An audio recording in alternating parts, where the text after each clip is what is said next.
खरगोन शहर के कसरावद रोड स्थित नवग्रह मेला मैदान पर 2 दिवसीय इज्तिमा का आयोजन किया गया। इज्तिमा में जिले सहित प्रदेश भर से काफी संख्या में लोग शामिल हुए। मौलाना अब्दुल्ला पुना, मौलाना इलियास भोपाल, मौलाना मलिक भोपाल ने अलग अलग सत्रों में दिन के बारे में तकरीर दी। युवा शिक्षित वर्ग के अलावा मुकबधिरों के लिए अलग से बयानात किए। हाजी शमीम जिलानी ने बताया, इज्तिमा का उद्देश्य इंसानियत को जिंदा रखना, समाज में भाईचारा बना रहे, युवा पीढ़ी इस्लाम के सही मकसद को समझे, उस पर अमल कर शांति भाईचारा रखे। इज्तिमा का उद्देश्य है कि देश दुनिया समझे कि हमारे पैगंबरों ने इस्लाम की स्थापना कर इस पर खुद अमल कर औरों को भी प्रेरित किया। इसमें समाज के उलेमाओं ने लोगों को दीन की बातें बताए। जिलानी ने बताया, इज्तिमा से इंसान का जीवन बिल्कुल बदल जाता है। जब तक इज्तिमा किए जाते हैं तब तक तमाम लोगों का खाना पीना सोना सब यहीं होता है। इज्तिमागाह में दाखिल होने के बाद इंसान बाहर की दुनिया से कटकर सिर्फ अपने रब की ओर उन्मुख हो जाता है। यहाँ 5 समय की नमाजें जमात के साथ यानी सामूहिक रूप से अदा की जाती हैं। इसके बाद बयानात तथा सीखने सिखाने का दौर सतत चलता रहता है। आखिरी बयान और दुआ मौलाना जफर साहब पूना वालों ने। मेहनत है, इस मेहनत से खुद इस्तिकामत होगी।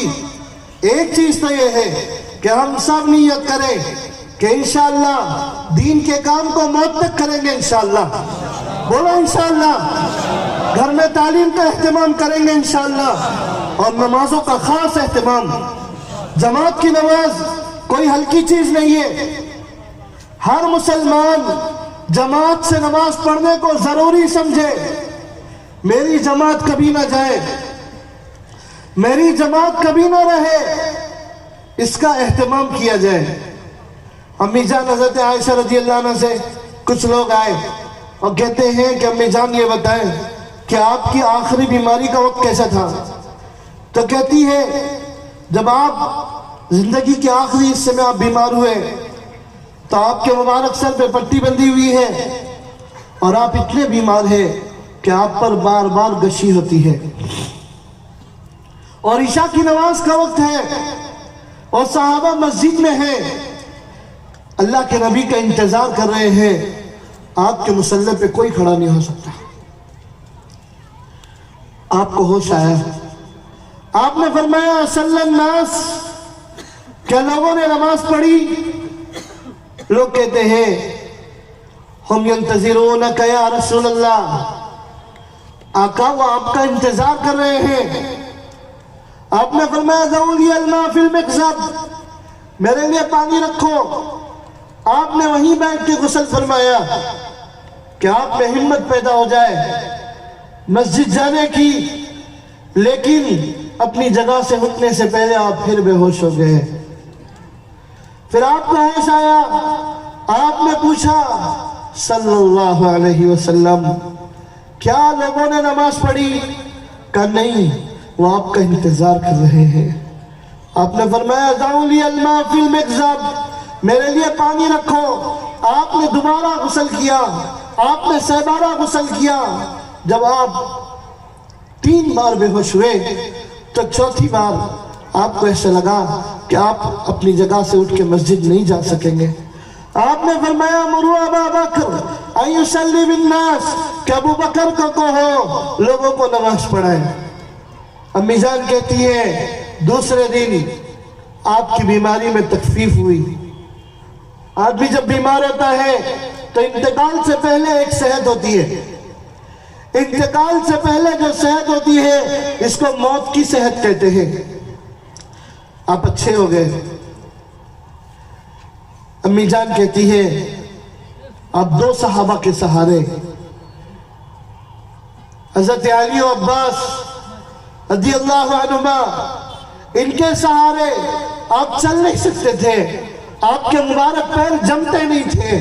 आप इस हाल में मस्जिद में तशरीफ लाए। जिंदगी के आखिरी दिन भी आपने जमात की नमाज नहीं छोड़ी। आपने जमात से नमाज पढ़ी और अपनी उम्मत को बताया जमात छोड़ने की चीज नहीं है। छोटे छोटे बहानों से गाहक की वजह। ये इज्तिमा हर साल होता है, लेकिन पूरे ज़िले के अंदर अलग अलग जगहों पर होता है। जैसा पिछली बार बालसबत हुआ था, ये लॉकडाउन के बाद फिर अभी इज्तिमा हो रहा है ये। और विगत वर्षों में भी यहाँ पे मेला ग्राउंड के ऊपर इज्तिमा हुआ था। असल में इसका मकसद होता है इंसानियत को ज़िंदा करना। मतलब इस्लाम के अंदर क्या चीज़ है, वो सारे लोगों के बीच में आए, जो इंसानियत का सबक देती है। और उससे इंसानियत ज़िंदा होती है। उस इंसानियत को ज़िंदा करना इसका मकसद होता है कि लोगों के अंदर रहन सहन के एतबार से भाईचारा पैदा हो और पूरी दुनिया के अंदर जो है पीसफुल दुनिया हो, पूरी दुनिया के अंदर जो है माहौल ऐसा बने बिल्कुल भाईचारे वाला। इसी के लिए ये इज्तिमात होते हैं। कहाँ से लोग हैं? इस इज्तिमा में पूरा खरगोन ज़िला इसके अंदर है, लेकिन यहाँ पर जैसे अभी एक इज्तिमा और कल गोगांव में कल से शुरू है, कुछ आधा वहाँ कर दिया, आधा यहाँ की भीड़ कम हो जाए, लेकिन इसके बाद भी यहाँ पर काफ़ी तादाद में भीड़ थी। जैसे धार और महू, इंदौर, झाबुआ यहाँ के भी कुछ लोग तशरीफ़ लाए थे, लेकिन ज़्यादातर लोग जो है अपने शहर के लोग थे। तो यहाँ पर हज़ारों की तादाद में लोग आए हैं और यहाँ पर इनका सारा इंतज़ाम भी रहता है। सब अपना जान अपना माल लेकर आते हैं। यहाँ पर जो खाना भी बनाया जाता है वो भी बाकायदा टिकट से होता है, पास होता है उसका, और उसके अंदर भी सब अपने अपने पैसे से अपना खाना खाते हैं। इनका सब इंतज़ाम होता है, इनके नहाने का, इनके लिए वज़ू का, नमाज का सारा इंतज़ाम होता है। ये 2 दिन का इज्तिमा के जरिए किस तरह कौम को एक संदेश देना? जी, इज्तिमा के ज़रिए से यही संदेश है कि हर इंसान को इस दुनिया के अंदर रहना आ जाए, कि वो इस्लाम के नियमों को इतना फॉलो करे और अपनी ज़िंदगी में लाने की फ़िक्र करे कि इस्लाम के सारे क़वानीन ऐसे हैं कि जिसके ज़रिए से पूरी दुनिया के अंदर चैन अमन सुकून कायम होगा। उसको गलत व्याख्या लोग कर देते हैं, इसकी वजह से इस्लाम सही उनके सामने नहीं आता।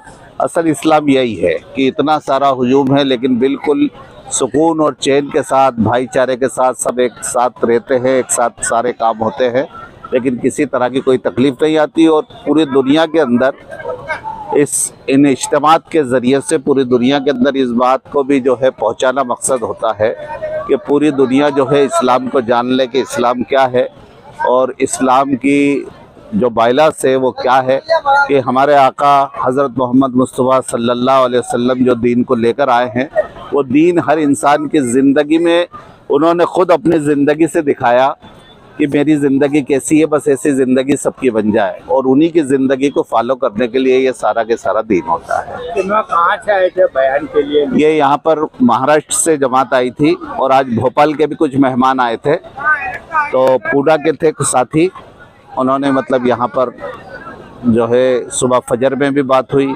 इसी तरह से इसमें एजुकेटेड तबके के लिए अलग से एक प्रोग्राम हुआ, वो भी सुबह में हो गया था। इसके बाद स्टूडेंट के लिए अलग से एक प्रोग्राम हुआ।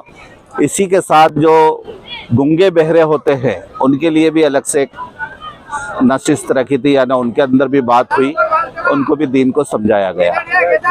दुआ भी की गई है। हाँ, और चैन अमन सुकून, पूरी दुनिया में चैन अमन सुकून कायम हो जाए, इसके लिए अभी दुआ भी हुई, काफ़ी लंबी दुआ हुई। काफ़ी लोगों ने रो रो कर इस दुनिया के अंदर चैन अमन सुकून, और ख़ास तौर से हमारे मुल्क में और ख़ास तौर से हमारे शहर के अंदर चैन अमन सुकून कायम रहे, इसके लिए दुआ की गई।